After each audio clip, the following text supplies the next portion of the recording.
Ramos. Eu sou o André Porto Alegre. E eu, a Daniele Serafino. E você não errou de podcast, mas essa é mais uma inovação promovida pelo Leandro, do consagrado Juridicast, que nos convidou para apresentar e entrevistar o próprio Leandro. Mas sabe por quê? Porque estamos no episódio número 200. É isso, né, André? Exatamente, Daniele. E nós dois saímos lá do Gesto de Gestão, um outro podcast aqui vizinho, para participar deste podcast, que é a maior referência do mercado jurídico e inspiração para todos nós que nos dedicamos a promover o mercado de informação sobre a advocacia. Mas vamos começar apresentando o Leandro, né, Daniele? Ele queria controlar essa parte, né, Daniele? Ele não queria que a gente apresentasse ele, mas nós vamos apresentar. Leandro Ramos é administrador de empresas, especialista em marketing jurídico e é o Managing Director da Agência Javali, especializada em planejamento de marketing, definição de mix de marketing para clientes, treinamento de equipes de marketing e vendas, consultoria de marketing e vendas em empresas B2B, desenvolvimento de estratégias de marketing de conteúdo para o segmento jurídico. É o criador e o apresentador. Até hoje, né, Daniele? Até hoje,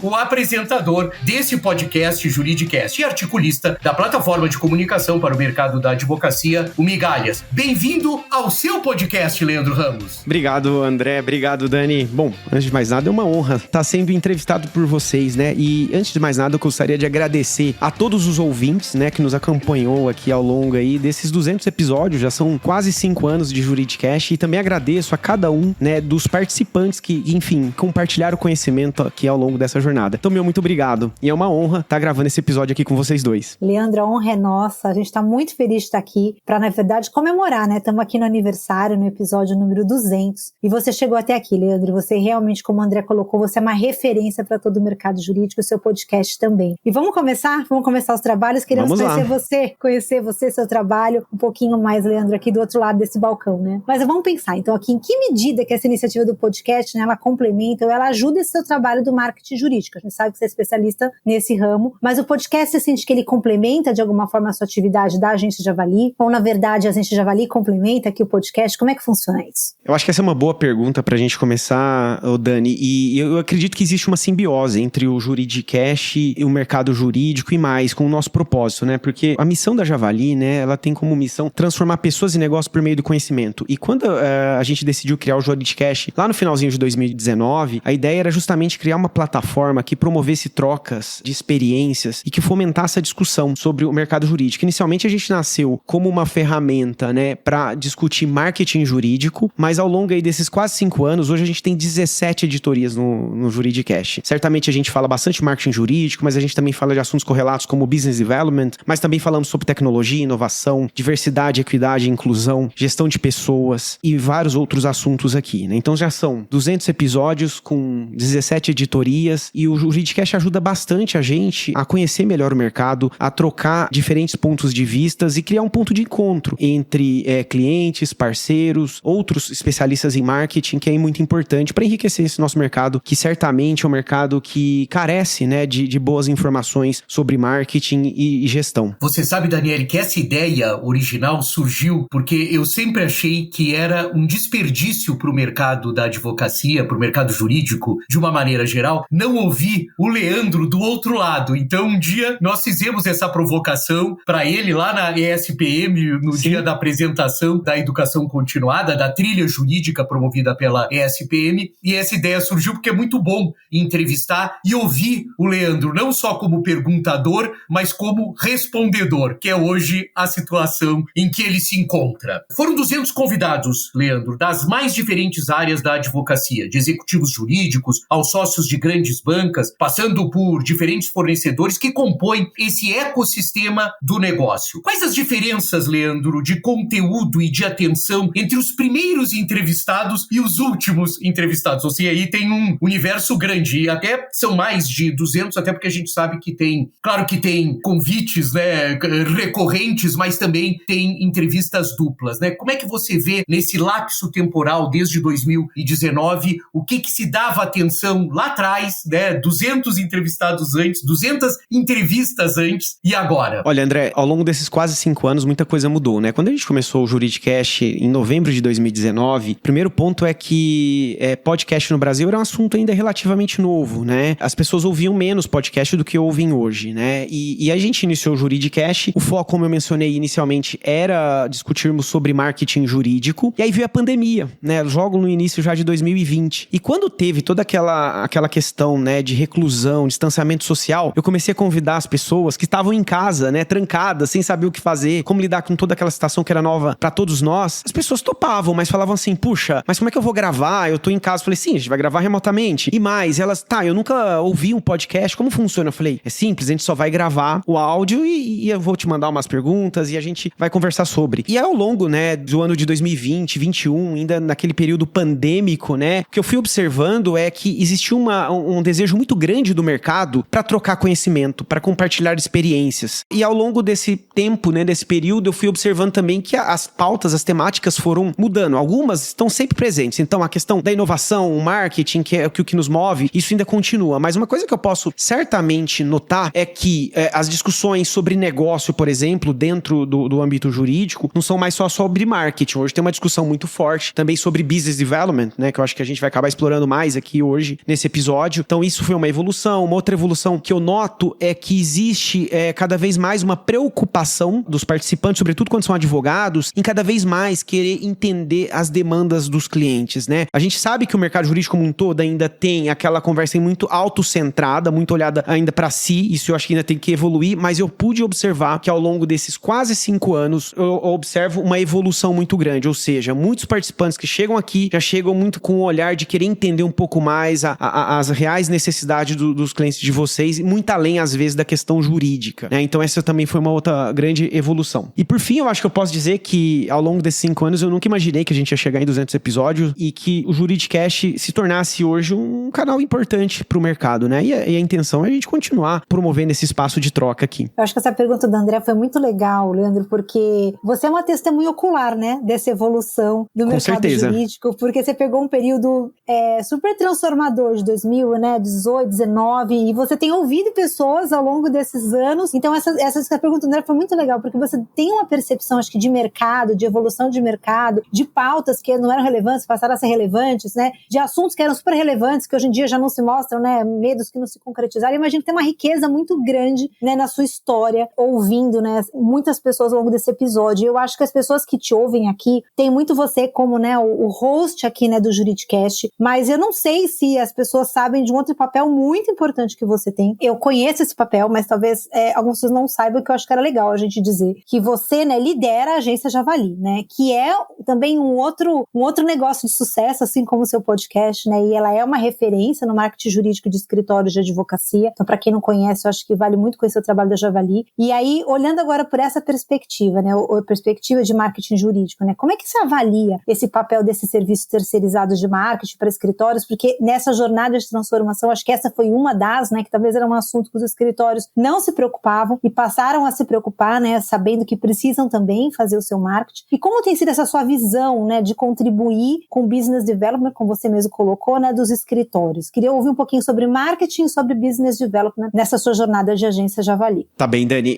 Eu acho que certamente tiveram grandes evoluções aí nesse período aí fazendo um recorte aí dos últimos 5 anos, né? O que a gente nota é que os escritórios estão cada vez mais alinhados sobre a seguinte perspectiva: eles precisam gerar negócios, vender e fazer de maneira proativa. E para isso você precisa investir em marketing e business development, ou vendas, né? E o que eu pude notar é que a Javali tem 12 anos, tá? E desde o início a gente trabalhou com o mercado jurídico, mas desde 2018 a gente trabalha exclusivamente com escritórios de advocacia empresarial. Mas tiveram algumas mudanças. Em 2020, né, a gente resgatando aqui, teve a pandemia, e a pandemia mudou a maneira das empresas fazerem negócio, né? Por motivos que a gente já conhece, né? Todo mundo ficou trancado dentro de casa, não podia fazer almoços. E o que a gente observou que em 2020, então, os escritórios começaram a entender que precisavam investir mais em marketing. Eu lembro que, até estava comentando hoje numa reunião com um cliente pela manhã, que no início de 2020 era um tabu um escritório pensar se ele ia ter um perfil no Instagram ou não. Isso era muito arrojado. Hoje ainda tem algumas discussões nesse sentido, mas ninguém discute mais isso. Estão discutindo se vão ter no TikTok ou não, mas Instagram já é um assunto vencido pela grande maioria dos escritórios. Isso começou a acontecer em 2020, por conta da pandemia. Então a pandemia fez com que os escritórios se despertassem para novas formas de relacionar com clientes. Começaram a investir mais em redes sociais. Quem vai se lembrar aqui daquele monte de webinar, né? Pode ter sido excessivo, mas foi uma forma de se relacionar com os clientes. Então, em 2020, os escritórios começaram a investir mais em marketing por conta da pandemia. No ano seguinte, em 2021, tivemos uma outra grande mudança, aí sim de ordem regulatória, que o provimento 94/2000, que regia a publicidade da advocacia, foi substituído pelo 206 2005, 2021, e ali foi um grande avanço que o ABD promoveu para o mercado, então trouxe mais segurança até para os escritórios fazer marketing. Então isso tudo fez com que os escritórios no ano de 2020, 2021 passassem a olhar para o marketing de uma forma diferente. E por fim, a questão talvez até a mais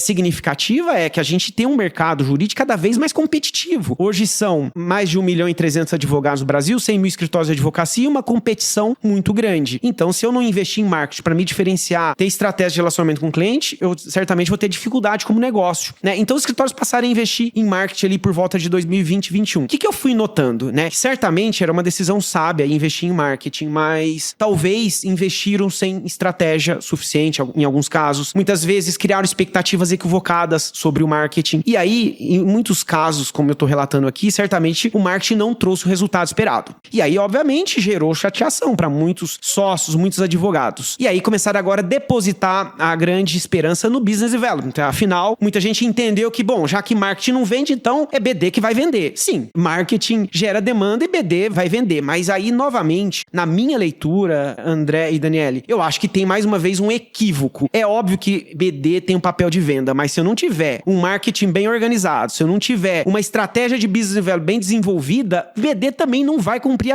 o seu papel. E é o que eu tô vendo, né? Então, a gente nota que é muito positivo esse movimento dos escritórios investir em marketing e vendas, mas tem uma curva de maturidade. Muitos escritórios cumpriram essa curva de maturidade com marketing. Em BD, estão buscando construir isso, mas ainda vejo que é necessário aprofundar um pouco mais as discussões. Marketing não faz milagre, BD não faz milagre, mas quando o marketing é muito bem estruturado, com bons profissionais de venda, certamente o escritório vai ser considerado uma empresa como qualquer outra de classe mundial e que vai ter bons resultados aí na geração de negócio. Porque no fim, marketing tem que ajudar vendas, mas a gente precisa entender, né, que tem que organizar primeiro a casa. E esse organizar a casa passa por estratégia. Tem que ter estratégia de negócio, gente. Sem estratégia de negócio, fica difícil. E eu sou testemunha, Daniele, de que o Leandro leva isso muito a sério, porque eu já vi ele colocar para clientes relevantes do mercado da advocacia brasileira, a necessidade de se prepararem para fazer o trabalho, inclusive, da Javali. Então, é um propósito mesmo, né? Ele cobra dos escritórios essa questão do planejamento. Mas você sabe, né, Leandro, que a gente adora uma lista, né? A gente adora uma lista, né? A gente, né, entre aspas, né, doutor André?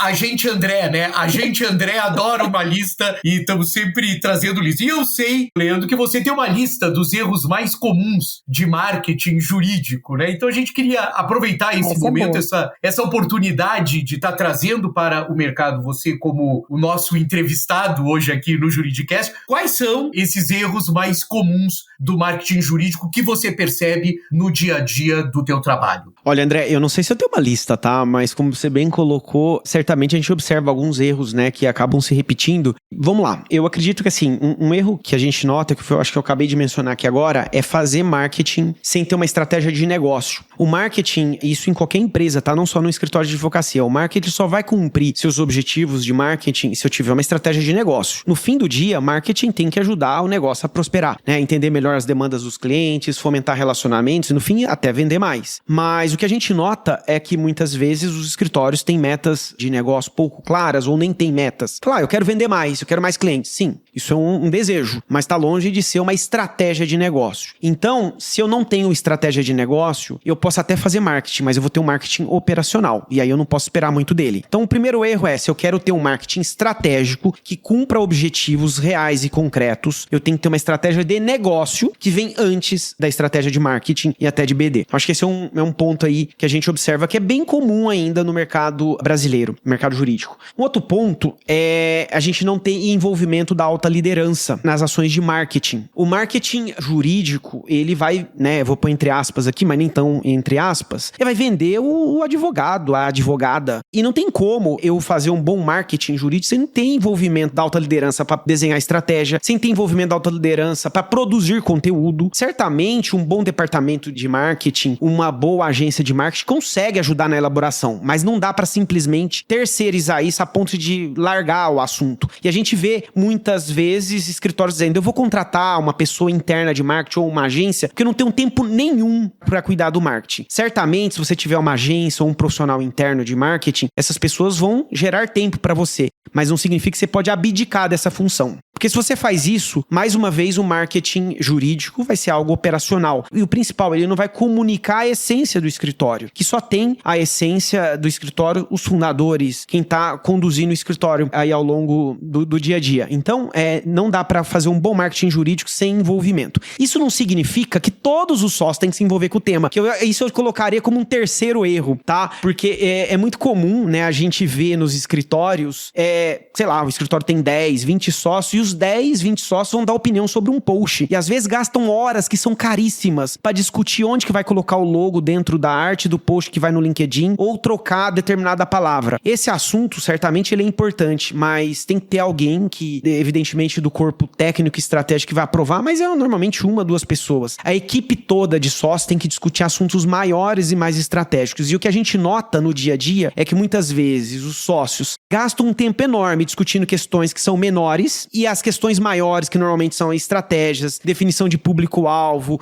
entendimento melhor do mercado, eles não gastam o tempo de forma adequada, né? E por fim, eu acho que um outro erro que eu tenho visto, isso muito no mercado brasileiro, tá, Dani e André, é entender que marketing jurídico é sinônimo de ranking jurídico. Certamente, os rankings jurídicos cumprem um papel importante no marketing jurídico, não vou negar que cumprem. Só que na minha visão, aqui no Brasil, gasta-se uma energia, tanto de tempo quanto de recursos financeiros, muito maior do que deveriam. E muitas vezes os escritórios falam, não, eu tenho aqui um departamento interno de marketing, 3, 4 pessoas, tem mais uma agência. E essa equipe, e assim como os sócios que estão cuidando do marketing, estão gastando 80%, 90% do tempo deles apenas fazendo submissões de rankings. E aí o escritório, ao mesmo tempo, não tem um CRM, tem um mailing desatualizado, faz postagens nas redes sociais com conteúdos muito parecidos com os demais, e também estão preocupados em ser o primeiro a divulgar quando saiu o resultado de um ranking, como se isso vai mudar a vida do cliente que segue eles nas redes sociais. Então, acho que essa é uma grande discussão para o mercado brasileiro. É uma discussão que muitas vezes pode até causar algum desconforto, mas eu acho que carece de revisão. Excelente, dá uma bela pauta, né, André, para um gesto de gestão de escritórios de advocacia.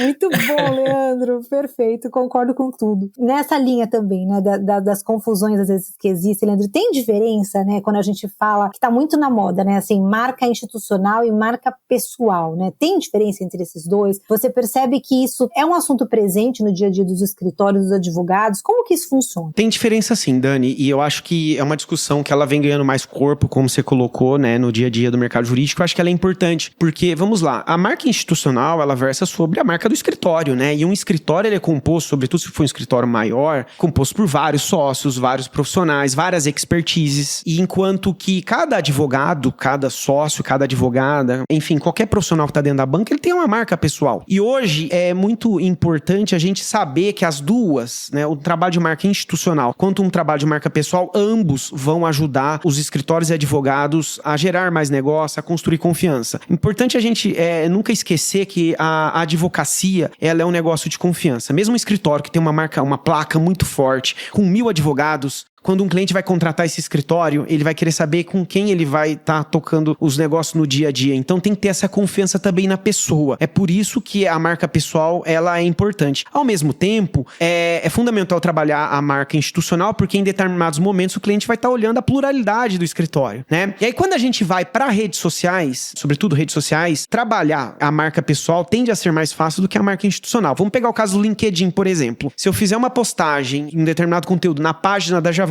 e fizer essa mesma postagem no meu perfil pessoal, provavelmente o alcance dessa postagem no meu perfil pessoal vai ter um alcance maior, porque o LinkedIn, ele tem um algoritmo que ele tende a privilegiar conteúdos de pessoas e não de empresas. Por vários motivos. Um deles, óbvio, é que o LinkedIn eu brinco que ele cria dificuldade para vender facilidade. Ou seja, se eu der um alcance muito grande para a página das empresas, elas não vão comprar anúncios no LinkedIn, então ele não vai dar tanto alcance, né, nas postagens das empresas, porque ele quer que as empresas comprem anúncios. Por outro lado, não é possível comprar anúncios para o perfil pessoal. Então esse é um motivo. Um outro motivo, né, que faz a gente olhar para a marca pessoal de uma forma estratégica é que é muito mais fácil a gente fortalecer uma marca pessoal do que uma marca institucional, porque pessoas são de carne e osso, ela tem sentimento. E as empresas são instituições, são seres inanimados. Sim, são compostos por várias pessoas. E mesmo negócios B2B, vamos pegar um escritório de advocacia empresarial que vende para outra empresa. Falar, mas eu tô vendendo para outra empresa, eu sou uma empresa que vende para outra empresa. Só que essa pessoa dessa empresa, do escritório, tá vendendo para uma outra outra pessoa lá. Então, a marca pessoal, ela tende a ser mais fácil a construção, enquanto que a institucional ela é mais complexa, mas você precisa das duas. E a dica final sobre esse assunto é que eu ouço muitas vezes a pergunta que é, tá, eu tô começando um escritório agora, tô no início da carreira, o que eu invisto na marca pessoal ou institucional? Eu sei que cada caso é um caso, mas de modo genérico, se você tá começando, talvez seja melhor você olhar mais pra sua marca pessoal, porque as pessoas vão criar vínculo contigo, você vai fortalecendo a sua marca pessoal e depois, à medida que seu escritório vai crescendo, você vai fortalecendo a marca institucional. Perfeito. Bom, eu queria lembrar aos nossos ouvintes que a gente tá no episódio número 200 do Juridicast e que por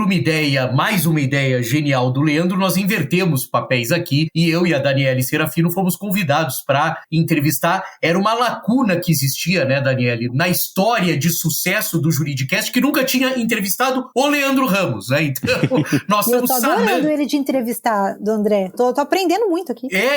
Eu tô achando sensacional. Eu acho que vai ser realmente suprimos essa lacuna, né? Mas, Leandro, eu já vi você falar sobre cliente ideal de escritório de advocacia. Eu acho muito interessante, porque você, nas respostas que você deu, e muitas vezes é isso, você tem um impulso natural e, teoricamente, todo cliente é importante, ou era dessa forma que a gente pensava, né? Antigamente a gente não fica. Mas eu já vi você falar, e você, inclusive, discorrer sobre o fato de que os escritórios deveriam ter alguma coisa como o seu cliente ideal, ou um perfil de cliente ideal. Nos explica como é que é isso em um trabalho de desenvolvimento de negócios e como é que a gente pode chegar perto do cliente ideal. Tá bem, André. Esse conceito, né, de perfil ideal de cliente, que é também conhecido como PIC, né, que é a abreviação, ou ainda a abreviação em inglês, que é o ICP, Ideal Customer Profile. Esse é um conceito que vem da área de vendas, né, um conceito mais recente, ainda da última década, que as empresas de tecnologia criaram, e nada mais é do que a gente analisar os melhores clientes que a gente tem na carteira do escritório e buscar projetar, trazer clientes parecidos, né?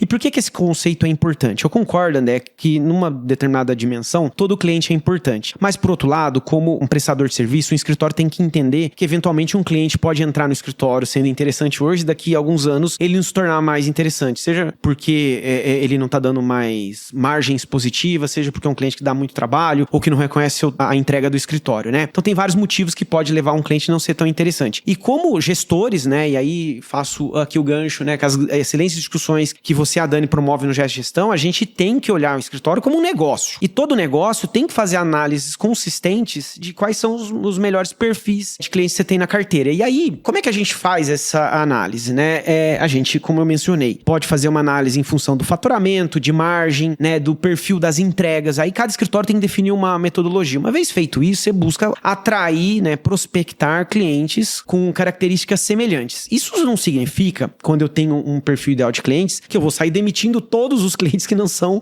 o perfil ideal, né? Como o próprio nome, né, diz, é um perfil ideal. Mas gestores, tanto da área de business development, como também o manager partner do escritório, enfim, os sócios, tem que estar o tempo todo analisando. E se eu tenho um cliente que eventualmente não está dentro da característica de perfil ideal do cliente, em algum momento você tem que tomar uma decisão. Você vai continuar com ele, eventualmente até pode continuar por algum motivo estratégico, mas é importante ter essa consciência. O que a gente não pode é ter dentro do escritório achando que todo cliente que está lá dentro pagando é um bom cliente, ou ainda que tem que ter a mesma prioridade. A verdade é que o nosso tempo, né, é limitado e certamente é importante ter essa análise. Isso eu acho que é um tabu ainda dentro da advocacia. Essa é uma pauta ainda que eu quero explorar aqui no Juridicast, né, mais que com convidados, que é justamente, né, até quando a gente deve levar um cliente dentro de uma relação comercial. Eu acho que você já falou um pouquinho também, Leandro, sobre rankings jurídicos, mas eu queria retomar um pouquinho esse tema, né? Tá bem. Eu queria entender, assim, qual a sua visão sobre assessoria de imprensa, né, sobre a participação em eventos e também os rankings jurídicos, mas aí com esse olhar no marketing do escritório, né? O quanto ajuda, o quanto atrapalha, o quanto constrói. Qual a sua visão sobre esses pontos? Tá, você trouxe alguns pontos aí que tem passado aí por algumas discussões e questionamentos, né, Dani? Mas vamos lá, sobre os rankings, né? Eu acho que, antes de mais nada, eu acredito que os rankings são importantes, falando dos rankings que são sérios, né? Eles fazem um trabalho muito bem estruturado de pesquisa e de levantamento de informações sobre a atuação dos escritórios. Eu acho que isso é um trabalho muito bem estruturado. Agora, eu entendo que o pilar ranking jurídico é apenas um pilar dentro do marketing, né? O marketing como um todo, e sobretudo o marketing jurídico, você tem um pilar de branding, você tem um pilar de comunicação, você tem o pilar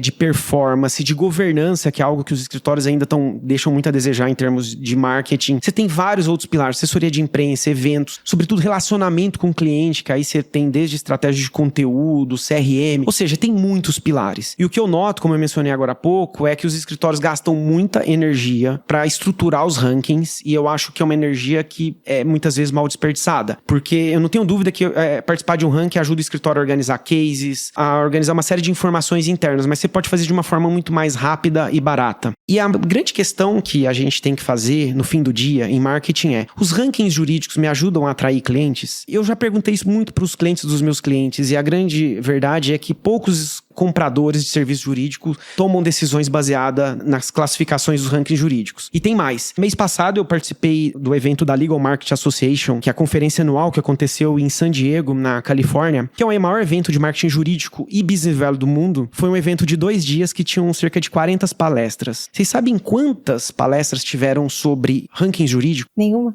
que você acha, André? Não sei, pela tua colocação, eu tô tendendo a pensar que nenhuma, né? Então, no maior evento de marketing jurídico e business development do mundo, não tinha nenhuma palestra sobre nenhum assunto de rankings jurídicos. No mercado americano, que é o mercado mais avançado, e aliás, né, eu acho que é importante dizer, eu sei que o mercado americano é diferente do brasileiro, mas nesse aspecto, eu acho que a diferença não importa tanto. A grande verdade é que no mercado americano, os rankings jurídicos têm uma importância muito menor. E por quê? Porque o mercado americano, ele tá muito mais avançado do que a gente, justamente de colocar o cliente do escritório no centro do negócio. E eles já entenderam que os rankings jurídicos têm um papel secundário na geração de negócios. Então, mais uma vez, eu reforço que os rankings são importantes, mas no meu entendimento, o mercado brasileiro gasta muito tempo e energia com submissões, acompanhamento e divulgação. E isso precisa ser revisto, no meu entendimento. Sobre a questão da assessoria de imprensa, eu acho que também é um trabalho muito importante, continua sendo. Afinal de contas, a mídia especializada, sobretudo em tempos de fake news, ela cumpre um papel muito importante. Então, um profissional, um advogado, um escritório, quando ele tem uma boa inserção em grandes veículos de comunicação, isso ajuda na construção de reputação. Mas a grande questão é que a maneira de fazer assessoria de imprensa mudou nos últimos 10, 20 anos. E mais, a maneira como as pessoas consomem conteúdo também mudou. E a grande provocação que eu faço é que a grande maioria, não todos, mas a grande maioria dos serviços de assessoria de imprensa que tem no mercado brasileiro ainda estão nos anos 2000. Hoje não faz sentido eu contratar uma assessoria de imprensa só para criar relacionamento comigo entre eu e um jornalista do Valor Econômico. Eu posso adicionar esse jornalista do Valor Econômico e se eu tiver conteúdo relevante, ele vai olhar para mim, né? Certamente sair no Valor Econômico tem um peso ainda importante hoje, mas que é muito diferente do que tinha 20 anos atrás. Então, eu acho que a assessoria de imprensa hoje ela é importante, mas tem um peso diferente do que teve no passado. Né? Até porque hoje a gente tem canais de comunicação próprio, né? Seja do escritório, seja do advogado, que pode ser muito mais efetivo. Ou seja, certamente quando eu saio num grande veículo, isso me traz reputação. Mas ao mesmo tempo, muitas vezes a pessoa com a qual eu gostaria de estar me comunicando, ela eventualmente já não vai estar lendo aquela notícia. Então, eu acho que a assessoria de imprensa faz sentido sim, mas tem que ser revista a maneira quando se contrata esse serviço e o que se esperar dela. E por fim, com relação aos eventos, Dani, eu acredito que eles são muito importantes, né? Sobretudo no período pós-pandêmico, né? O que eu acho que, né, após a pandemia, certamente tivemos aí, ou talvez ainda estamos tendo, ainda um desejo das pessoas de se reconectarem, encontrar com as outras, sobretudo presencialmente. Mas, por outro lado, acho que a pandemia nos trouxe uma seletividade muito maior. Hoje as pessoas pensam muito mais, 2 vezes mais, antes de sair de casa e ficar horas dentro de um evento, se deslocar. Então, eu acho que os eventos são importantes, mas uma coisa que os advogados podem e deveriam fazer é escolher com muito critério quais eventos participar e mais, quando for no evento, ter metas, né, desse evento. Metas de conexão com pessoas, metas de aprendizado, porque um evento, ele pode ser um canal importantíssimo para se aprender, construir relacionamento, networking e até, eventualmente, gerar negócios. Mas isso só acontece quando a gente tem uma estratégia prévia. Sair fazendo inscrições de diversos eventos é algo que tende a ser oneroso, não só do ponto de vista financeiro, mas principalmente cognitivo. Porque tem muito evento, né, e vocês dois sabem que são profissionais muito antenados no mercado, tem muito evento bom, mas certamente a gente não tem tempo para acompanhar todos os eventos, né? Sensacional, sensacional a tua resposta sobre todos os aspectos. Mas eu vou aproveitar um pouco essa tua recente viagem, que nós até sabíamos que você tinha feito, nesse que é o maior evento de legal marketing do mundo e ocorre nos Estados Unidos exatamente porque lá isso está muito desenvolvido. E vou atravessar um pouco o samba aqui, porque essas perguntas são as que a Daniele adora fazer e eu vou propositalmente atravessar o samba e te perguntar o que se comentou nesse evento sobre a questão da inteligência artificial e em que medida ela já interfere sobre o ponto de vista de marketing dos escritórios. A gente fala muito sobre o aspecto funcional, eu sei que há uma grande discussão no mundo todo e no Brasil também sobre o aspecto funcional da advocacia, mas eu queria saber se isso foi tratado de alguma maneira e como é que você vê a inteligência artificial no âmbito do marketing dos escritórios de advocacia. Então, André, lá nos Estados Unidos tiveram algumas discussões, né, que eu acompanhei sobre inteligência artificial no marketing, sobretudo no marketing jurídico, né? Eu achei que lá essas discussões ainda estavam um pouco incipientes, iniciais, mas por outro lado eu tenho acompanhado essas discussões, né, do impacto da IA em todo o marketing, né? E aí sim, você tem discussões muito avançadas, né, no Web Summit e em vários outros eventos que eu tenho acompanhado. E o que eu posso notar é que sim, assim como em todas as áreas de negócios, a IA está trazendo impactos tanto positivos quanto preocupantes e no que tange ao marketing, certamente a IA ela já existia, né, já há bons anos, né, a verdade é que a gente às vezes não se dava conta, né, por exemplo, uma recomendação de conteúdo que os algoritmos das redes sociais já fazem isso há 10 anos e é a IA que está por trás, mas objetivamente, né, no momento atual eu noto que a IA certamente vai ajudar a resolver um gargalo que tem no marketing jurídico, que é na produção de conteúdo. Evidentemente que eu não estou falando aqui da gente gerar um prompt lá e pedir para a IA gerar um texto e eu colocar o nome do advogado e falar, olha, tô produzindo aqui um conteúdo aqui de marketing. Não. Tô falando de usar IA para pensar em pautas, para refinar textos, para reduzir a escala de juridiquês e tudo isso são soluções que já estão no dia a dia. Um outro uso que já dá para se fazer no presente momento é também usar a inteligência artificial para diagramação de documentos e sobretudo também criação. Então eu vejo que a IA pode impactar de maneira muito positiva áreas de visual law, sobretudo na camada visual. Eu não tô aqui trazendo a parte que tem de linguagem simples, textual, que aí ela também pode dar um apoio, mas certamente é uma área muito técnica, que aí precisamos de bons advogados, e a Dani sabe bem disso, mas eu acredito que a IA pode trazer muitos ganhos. E por fim, eu acredito que a IA consegue já, hoje, com soluções, ajudar os escritórios a ter mais inteligência de negócio, ou seja, eu monitorar o que os clientes efetivamente estão buscando dos escritórios e aí produzir conteúdos mais assertivos e não aqueles conteúdos genéricos que a gente fica falando muitas vezes de si mesmo ou das premiações que o escritório ganhou, que tem uma importância, mas que muitas vezes o cliente não está preocupado com isso. Bom, já que o André aqui tomou espaço para falar de inovação e tecnologia, agora tem troco, André. Vou me aventurar aqui num espaço teu, mas eu queria, pegando esse gancho, que eu acho que é uma pergunta que é super interessante, considerando o evento que você foi e toda essa sua bagagem, Leandro, assim, o que você tem, né, visto e tem sido para você, assim, que você pudesse, né, dizer quais são as principais tendências do marketing jurídico para os próximos anos? Você consegue arriscar e dar aí um direcionamento? Exercício de tendência, né, Dani? Ele é tentador, mas ele é perigoso, né? Mas vamos lá, vamos me arriscar aqui, né? Eu acho que tem algumas questões que a gente nota que possivelmente já estão acontecendo e que tendem a se tornar mais presente, né? Uma delas, eu acho que é ter uma visão mais integrada entre marketing e business development. Como eu coloquei agora há pouco, né? A gente teve ali a onda dos escritórios que investiram muito em marketing com expectativas equivocadas e alguns se frustraram com isso. E aí agora estão investindo muito em BD também com expectativas eventualmente equivocadas. Eu observo que tende, né, à medida que os escritórios vão ganhando mais maturidade sobre os dois assuntos, eles começam a entender que essas duas disciplinas não são excludentes, como algumas pessoas vêm colocando. Agora não é marketing, é BD. Não, na verdade, você precisa das duas coisas. Então, uma visão mais integrada entre as duas áreas, né, com bons profissionais e mais, né, os advogados permitindo que bons profissionais exerçam plenamente essas funções, eu acho que essa é uma tendência. Uma outra eu acredito que seja o uso de softwares, né, e de sistemas, mais do que sistemas, a criação de uma cultura de CRM. O que é o CRM, né? É a sigla em inglês que significa Customer Relationship Management, ou seja, a gestão do relacionamento com o cliente. O negócio jurídico, seja ele numa firma pequena ou numa grande firma jurídica, ele é um negócio relacional, né? E os escritórios ainda gerem essas relações de maneira ainda pouco estruturada. Então eu entendo que existe uma tendência muito grande dos escritórios colocarem cada vez mais o cliente no centro do negócio, até porque quem não fizer isso isso vai estar em situações difíceis nos próximos anos. Então eu observo que há uma tendência dos escritórios começarem a usar esse software de uma maneira mais integrada entre as áreas e mais, gente, CRM não é só para o pessoal de marketing ou de BD, é para todo mundo, para a área de operações, ou seja, para os advogados também. E fazer integração entre marketing, BD e operações, ou seja, a área jurídica de um CRM, não é uma coisa simples, é algo que leva muitos anos. E lá no mercado norte-americano, eles estão um pouquinho mais à frente da gente. Então eu acho que essa é uma tendência que tende a vir para o Brasil. E por fim, vou falar mais uma vez dos rankings jurídicos. Eu acho que existe uma tendência aí para os próximos anos dos escritórios entenderem que os rankings jurídicos têm sim uma importância, mas muito menor do que hoje dão para eles, né? Porque os rankings jurídicos cumprem um papel ali de pesquisa, de sistematização de informação, mas certamente é um pequeno pilar dentro de um universo mais amplo de marketing jurídico. Então, eu acredito que os escritórios vão começar a perceber que os clientes não tomam decisão em cima desses rankings e que eles precisam olhar para o marketing de uma maneira mais ampla. Então, acredito que essa seja uma outra tendência aí muito forte. Bom,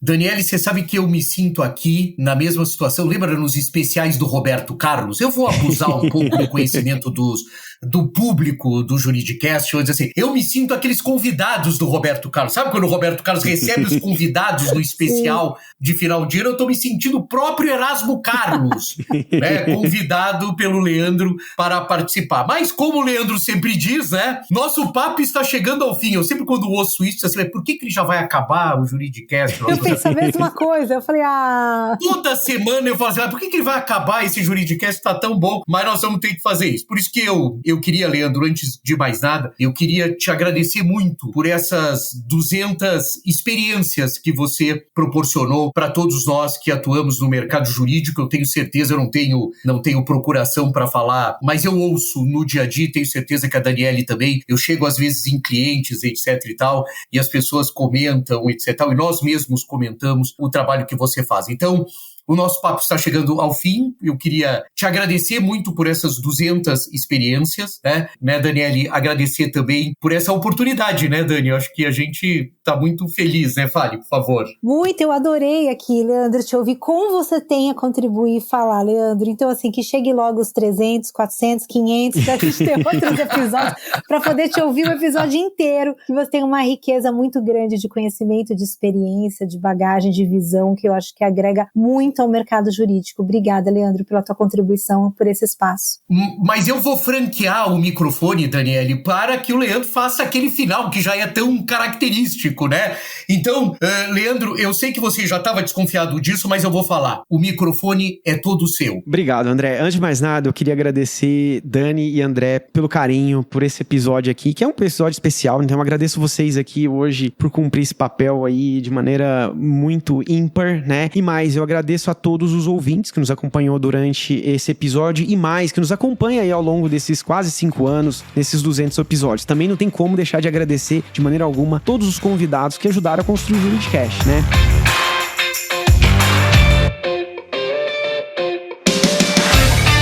E aí, pra gente ir fechando esse episódio, né, eu agradeço mais uma vez, né? Se você gostou desse episódio, compartilhe ele nas redes sociais e a gente volta na próxima quarta-feira, às 7 da manhã. Obrigado.